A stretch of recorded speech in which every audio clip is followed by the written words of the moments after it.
Este programa explora os mistérios da Bíblia de vários pontos de vista históricos e teológicos que são discutidos há séculos.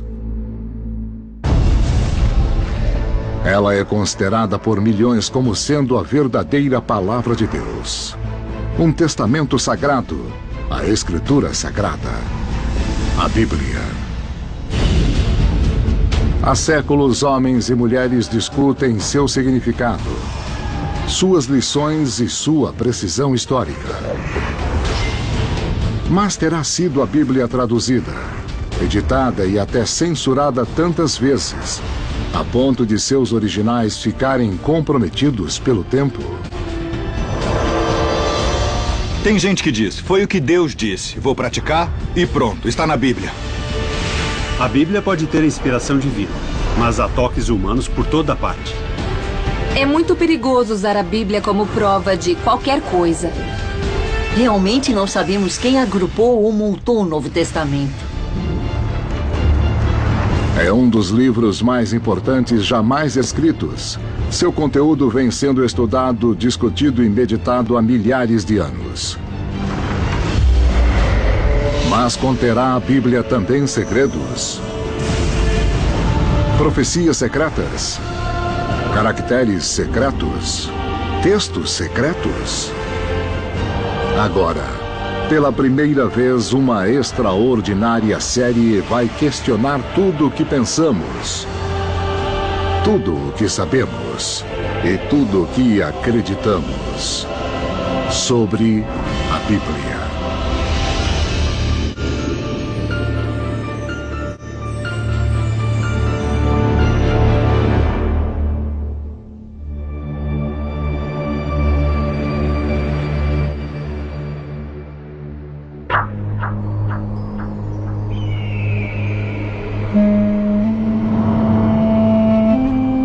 Qumran, missão britânica na Palestina, 1947. Inúmeras cavernas antigas pontuam as áridas colinas a 2 quilômetros do Mar Morto. Um pastor beduíno tropeça em uma caverna e descobre uma coleção de antigos jarros de argila e, com ela, 7 rolos de pergaminho escritos à mão. Manuscritos do Mar Morto, descoberta fabulosa. Uma vez examinados, os pergaminhos revelaram algo de importância não só histórica, mas de grandes consequências religiosas.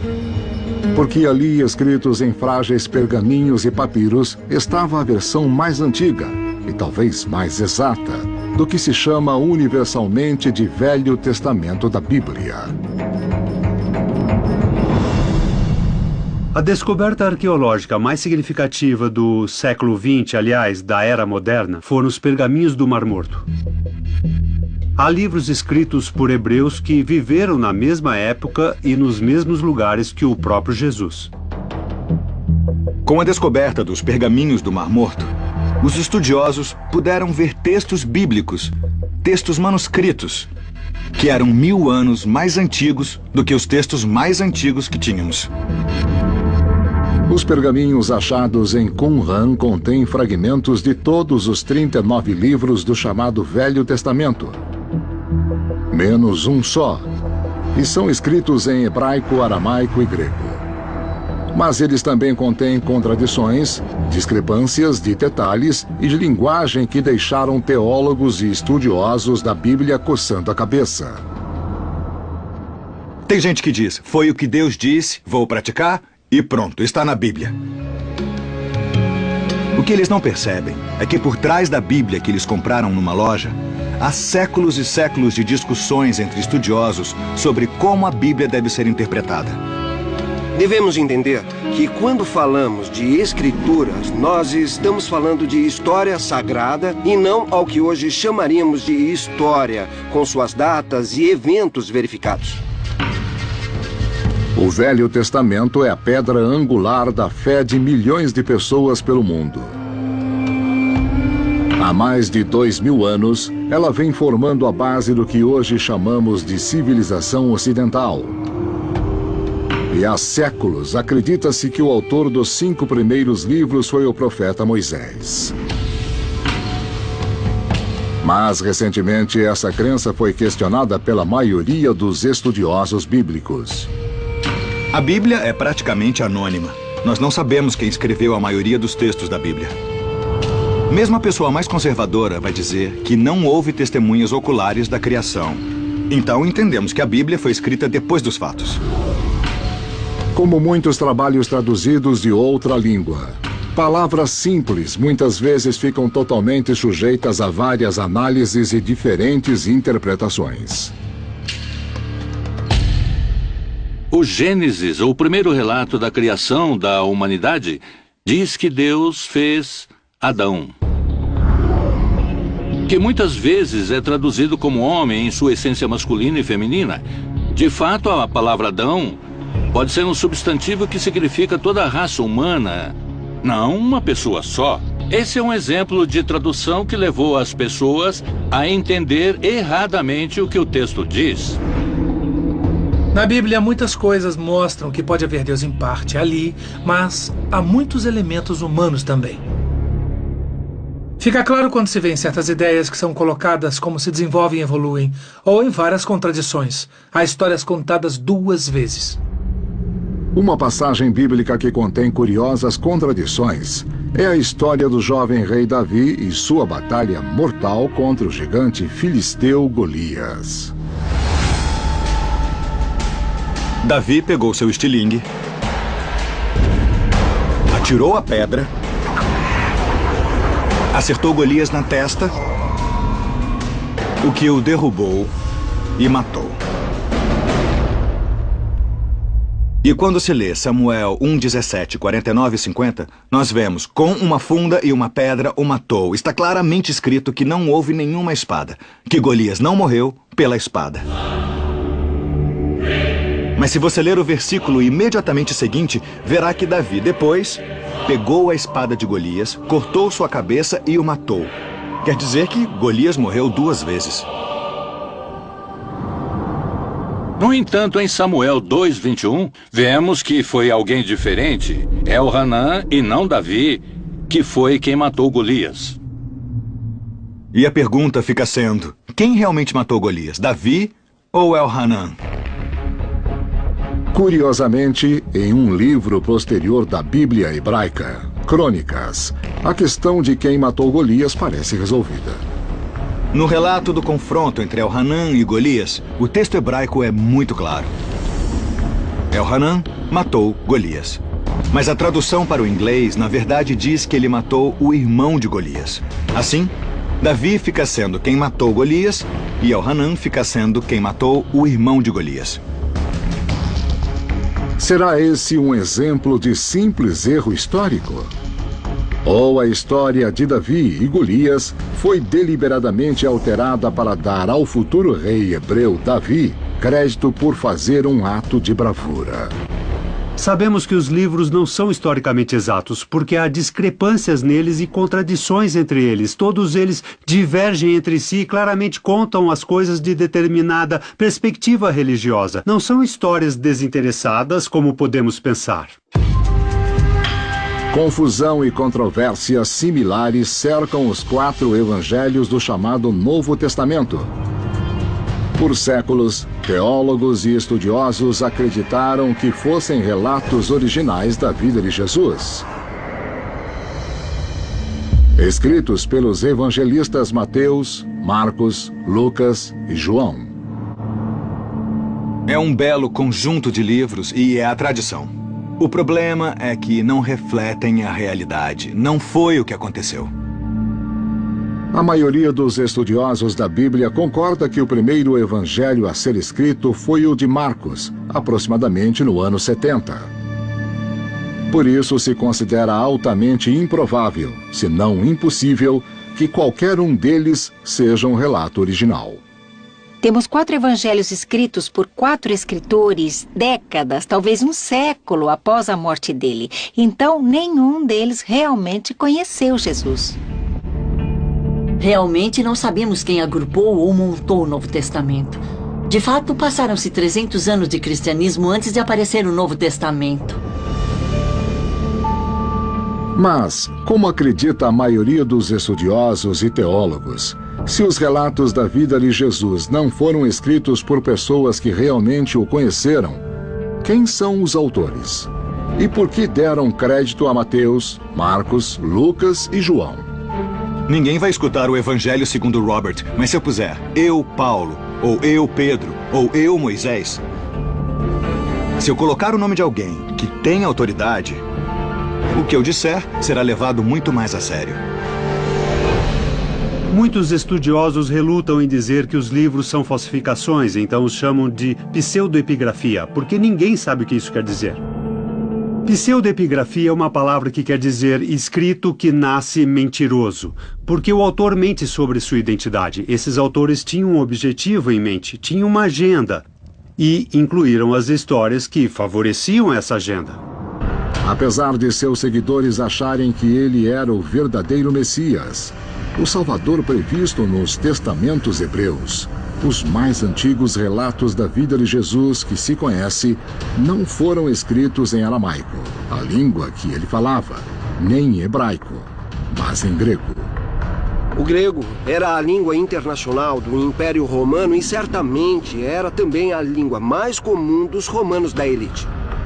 Com certeza obteriam mais dinheiro para os pobres e para atividades missionárias escrevendo em grego e espalhando a palavra em grego. Não estavam interessados em saber quantos judeus havia em suas fileiras. Queriam os romanos endinheirados. Constantino levou crédito porque disse: olha, eu não quero saber em quem vocês acreditam, mas me deem uma Bíblia para eu dizer às pessoas em quem nós acreditamos.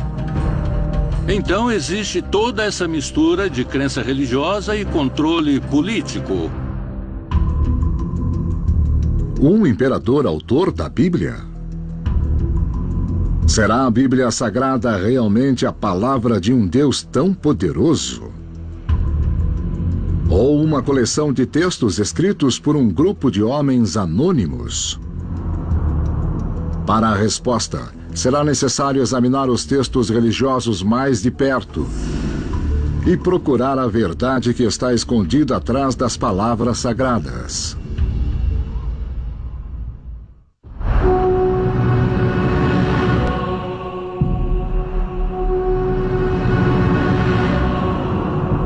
Nascido em um estábulo, cercado por animais, anjos e 3 sábios, a história do nascimento de Jesus é conhecida no mundo inteiro. Mas, no entender de muitos religiosos e estudiosos da Bíblia, a história por trás dos relatos da natividade é bem diferente. Muita coisa que as pessoas assumem que estão na Bíblia são tradições cristãs que apareceram depois, como, por exemplo, que havia 3 sábios com Jesus. Uma das concepções errôneas diz respeito ao presépio, às coisas e pessoas que estão presentes no presépio, as ovelhas, o estábulo, os reis e os anjos, Maria e José e o bebê Jesus. Achamos que tudo está escrito em algum lugar da Bíblia. Há anjos e um estábulo e animais e pastores em Lucas. Mas em Mateus, Jesus parece ter nascido numa casa normal e os sábios o visitaram em casa. São pura ficção. Mas temos que entender uma coisa muito importante.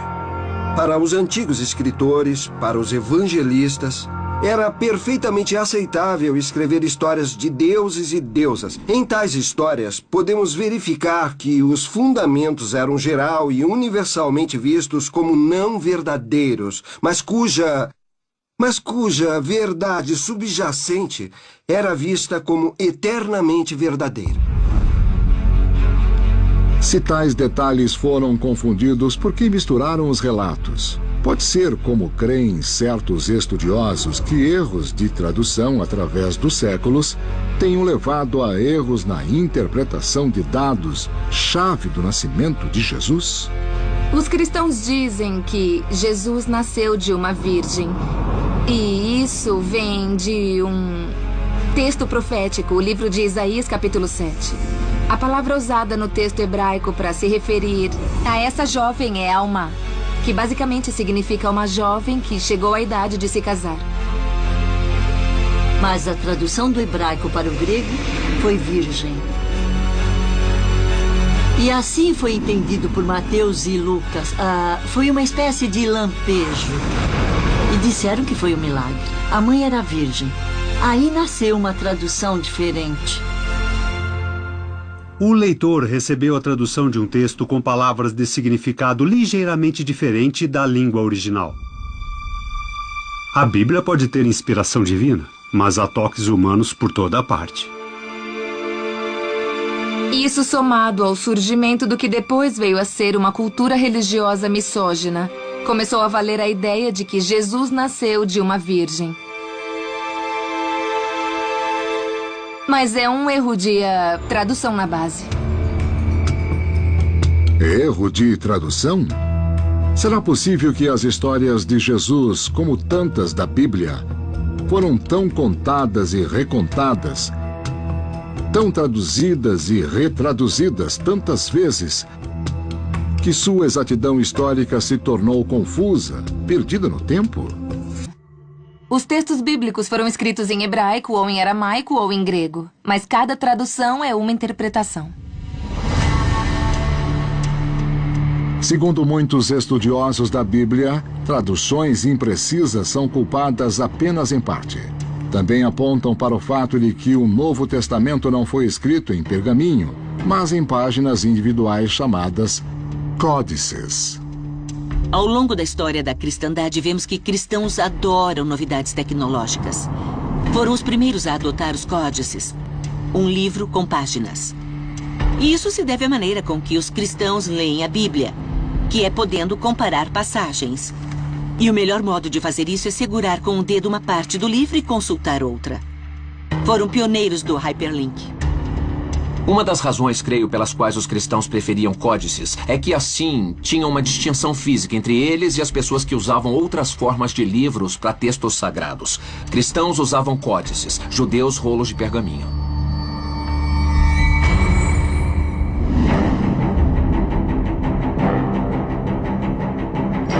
Os 4 evangelhos do Novo Testamento, Mateus, Marcos, Lucas e João, contam como Jesus foi crucificado e seu corpo foi enterrado em uma tumba.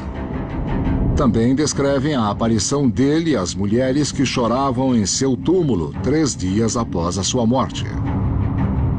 O evangelho original de Marcos termina com o capítulo 16, versículo 8, segundo o qual as mulheres iam lavar o corpo de Jesus e quando chegaram ao túmulo viram que ele estava aberto e vazio. O evangelho, de fato, termina no versículo 8, onde Marcos escreve: as mulheres saíram correndo e não disseram nada a ninguém, pois tiveram medo. Ele diz que as mulheres fugiram e não disseram nada, pois tiveram medo, e parou aí. Mas por que a história termina tão abruptamente? Há estudiosos que acreditam simplesmente que o final original estava escrito em uma página perdida ou destruída. Uma velha teoria diz que o Evangelho de Marcos estava em um códice e a última página caiu. Apenas muitos e muitos anos depois, um redator, certamente insatisfeito pelo final do Evangelho de Marcos, adicionou 8 versículos a esse Evangelho. É ali naquele ponto que a ressurreição aparece.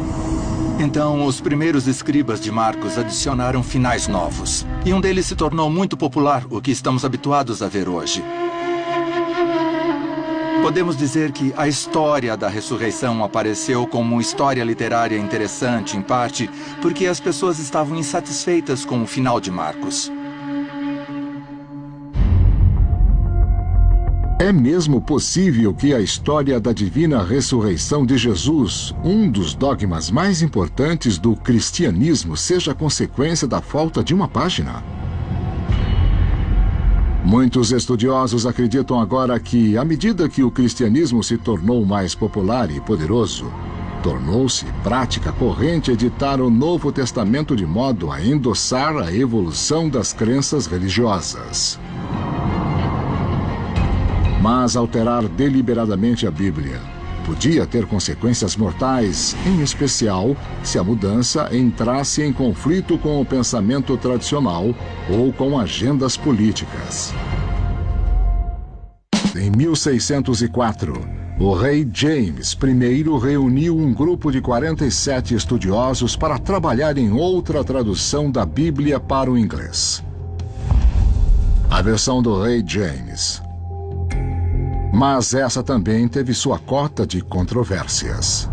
Há um exemplo muito famoso dos problemas que há com a tradução do rei James. Uma das passagens mais conhecidas dos evangelhos é a história de Jesus e da mulher apanhada em adultério. João capítulo 7 e 8.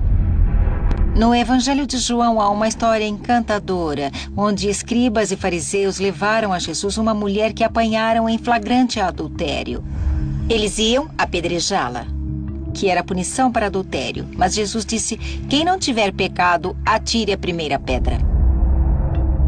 É uma bela história sobre Jesus, está em todos os filmes que já fizeram em Hollywood. Mas não estava nos originais do Novo Testamento. Foi acrescentada depois por escritores posteriores. Não estava nos manuscritos originais. Os tradutores do rei James não tiveram acesso a esses manuscritos. Traduziram a história, colocaram em João capítulo 7 e 8, apesar de não estarem nos originais. Era uma história tradicional que as pessoas contavam sobre Jesus, mas não estava no Evangelho de João. Provavelmente, a história nem aconteceu.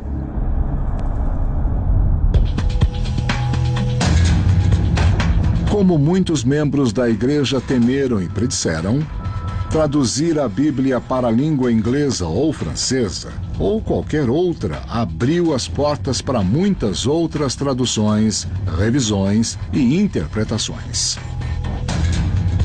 E com essas interpretações vieram novas religiões e a promessa de um novo mundo, onde praticá-las.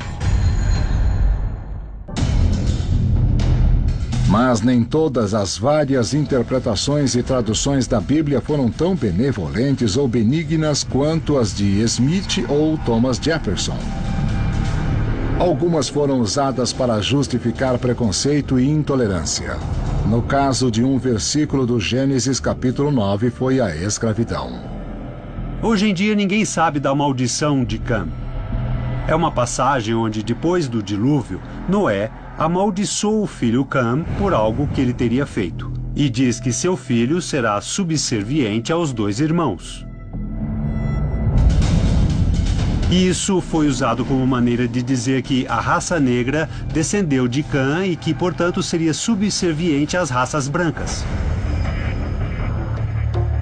Se você vir Gênesis 9, verá que há a ideia de que Cã, que é considerado pai das nações africanas, foi amaldiçoado. E por isso os africanos teriam pele negra. Mas, de fato, quando se lê o texto, vê-se que Cã não foi amaldiçoado. Quem foi? Foi o filho dele, Canaã. Amaldiçoado Canaã. Acredite se quiser, mas essa história bíblica convenceu muita gente no século XIX de que Deus apoiava os argumentos para a escravidão africana. O problema dividiu gravemente o país e se tornou o catalisador da sangrenta guerra civil.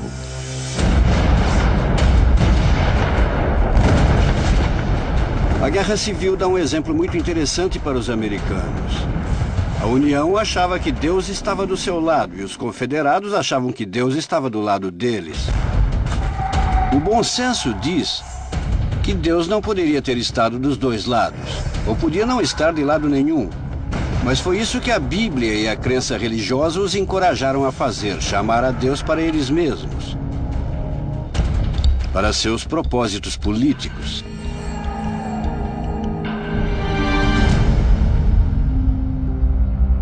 Dizer que certo texto bíblico suporta certa decisão política é um equívoco dos dias de hoje que mistura postura política e texto bíblico. É muito perigoso usar a Bíblia como prova de qualquer coisa.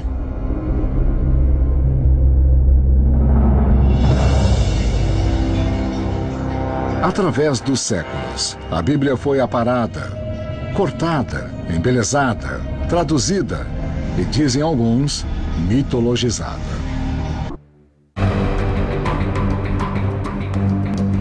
Bíblia. Todos os anos, as vendas globais desse livro de 2000 anos excedem a 100 milhões de cópias. Mas as Bíblias não são todas iguais. A diferença mais óbvia, claro, é que o judaísmo só reconhece o que os cristãos chamam de Velho Testamento. Mas mesmo os cristãos usam diferentes versões do Velho e do Novo Testamento, que variam não só em linguagem e tradução, mas em termos do que está incluído e do que não está. Por exemplo, a maioria das Bíblias protestantes, incluindo a versão do Rei James, contém 66 livros. A Bíblia Católica contém 73. Mas a Bíblia da Igreja Ortodoxa Etíope, uma denominação cristã com 45 milhões de seguidores na África, tem 81. Um dos segredos do antigo cristianismo é que diferentes grupos étnicos e religiosos usavam diferentes Bíblias. Há grupos como os coptas ou da Igreja Etíope que adotam certos livros, enquanto outros grupos não. Não devemos só perguntar qual versão da Bíblia é a correta, mas qual coleção de livros da Bíblia é a correta. Para ser incluído numa versão oficial da Bíblia, ou canone, um livro deve ser considerado como de inspiração divina, a palavra de Deus. Mas quem decide isso? Eu acho que tanto a Bíblia judaica, reunida mais ou menos no final do século I, quanto o Novo Testamento, que foi reunido como um canone, mais ou menos no final do século IV. Mas assim que as Bíblias surgiram em linguagem vernacular, logo alguém no púlpito ou na academia saiu dizendo o que a Bíblia devia conter. A assim chamada canonização da Bíblia levou a grandes brigas sobre que livros deveriam ser incluídos e quais deveriam ser suprimidos. Certos livros podem ter entrado no cânone porque eram boa teologia, mas podem ter entrado porque receberam apoio de pessoas fortes e influentes. Outros livros podem ter sido muito verdadeiros e exatos, mas acabaram sendo marginalizados porque não tiveram apoio de gente influente. Houve grupos de pessoas com objetivos específicos determinando o que se tornaria canônico ou não. E esses objetivos eram preservar o poder da igreja. A agenda aqui foi política e econômica, não espiritualista. Até meados dos anos 1800, muitas Bíblias primitivas, mesmo a versão do Rei James, continham alguns livros que foram sendo retirados.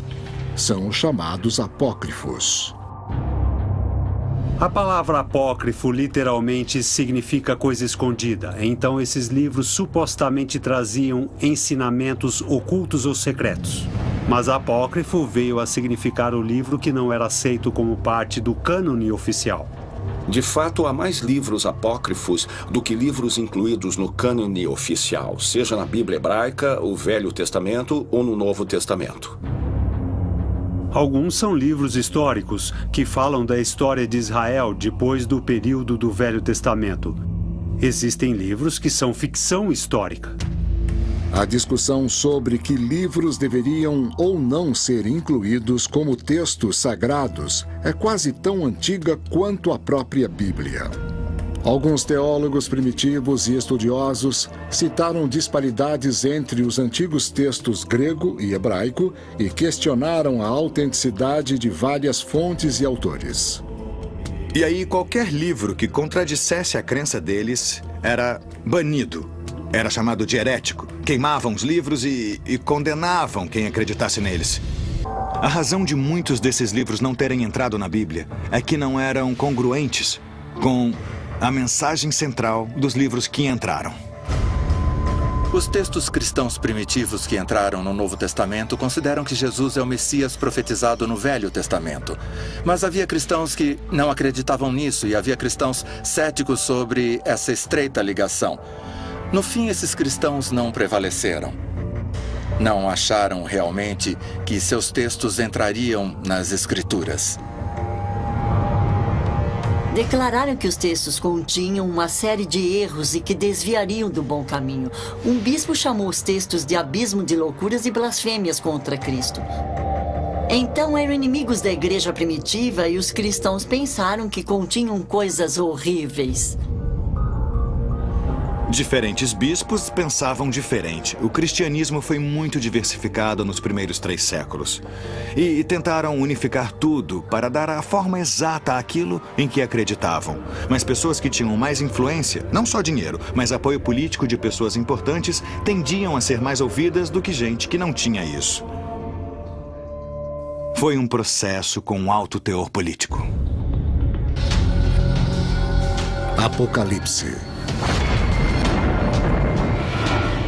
Por séculos, essa palavra sinistra evocou pensamentos de destruição absoluta. O Armagedon, o fim dos dias.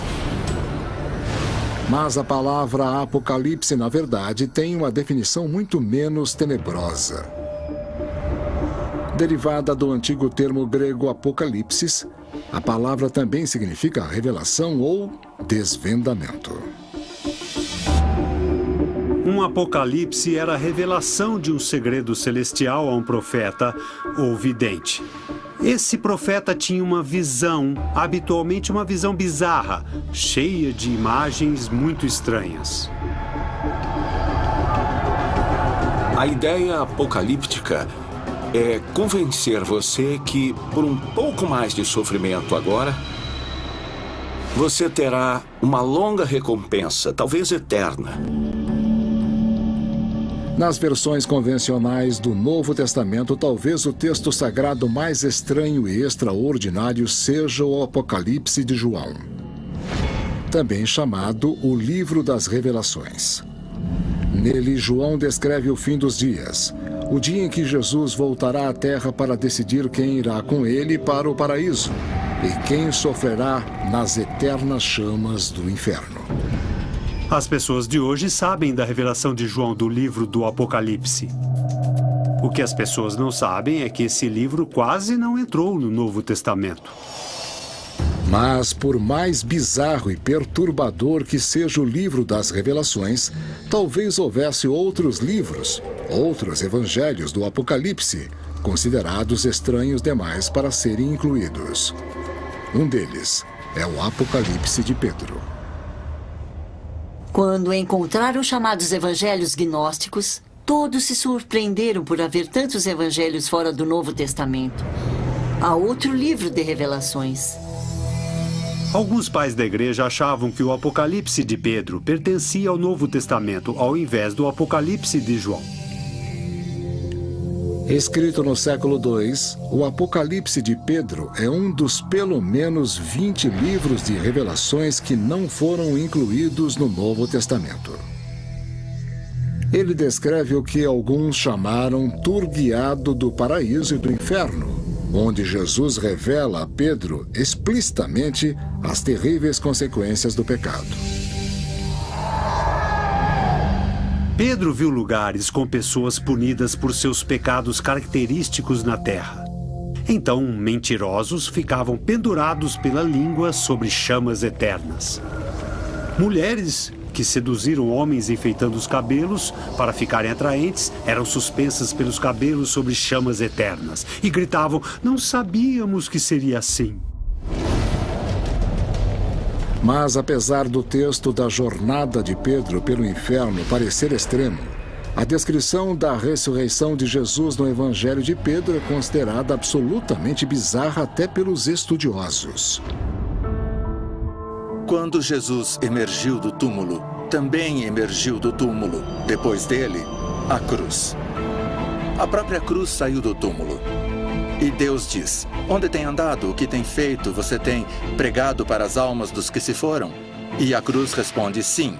Então tem até uma cruz que anda e fala na ressurreição de Jesus. Em outro livro banido atribuído ao apóstolo Pedro, o Apocalipse gnóstico de Pedro, Jesus é retratado como um homem que ri frente à sua própria morte. Jesus mostra a Pedro um homem crucificado na cruz e depois mostra um homem que ri numa árvore. E ele conta a Pedro que, na verdade, está rindo ali naquela árvore, que não é ele morrendo na cruz. O texto sugere que Jesus não quer que nos foquemos na crucificação. O que traz muita importância ao apocalipse gnóstico de Pedro é que ele traz uma condenação total a toda a evolução posterior da igreja tradicional. Teriam esses 3 livros, todos atribuídos a Pedro, sido eliminados da Bíblia por serem considerados bizarros demais?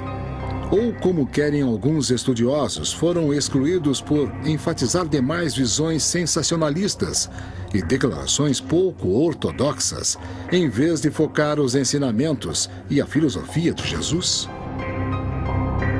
Havia um consenso de que uma certa crença central deveria ser mantida, que havia certas verdades não questionáveis que eram parte dos evangelhos cristãos. Então, se alguma coisa contradissesse isso, deveria ser suprimida. Há inúmeros textos muito surpreendentes que provavelmente nunca veremos na vida. Uma das maiores questões é saber por que os autores incluíram as histórias que incluíram e deixaram de fora outras tantas. Não há resposta direta para a pergunta por que incluíram o que está aí. As histórias das Bíblias a que somos expostos foram censuradas, selecionadas e censuradas. As passagens mais perturbadoras, instigantes e provocativas ficaram de fora. Através dos séculos, a Bíblia resistiu muito bem aos desafios da história, do conhecimento e até da política. E continua a ser, para bilhões de pessoas, um dos pilares inabaláveis do mundo civilizado. A Bíblia é um elo entre a humanidade e um Deus todo-poderoso, um testemunho de fé. E apesar da descoberta de novos capítulos ou de evangelhos perdidos desafiar nossa crença, é improvável que ela mude. A Bíblia Sagrada.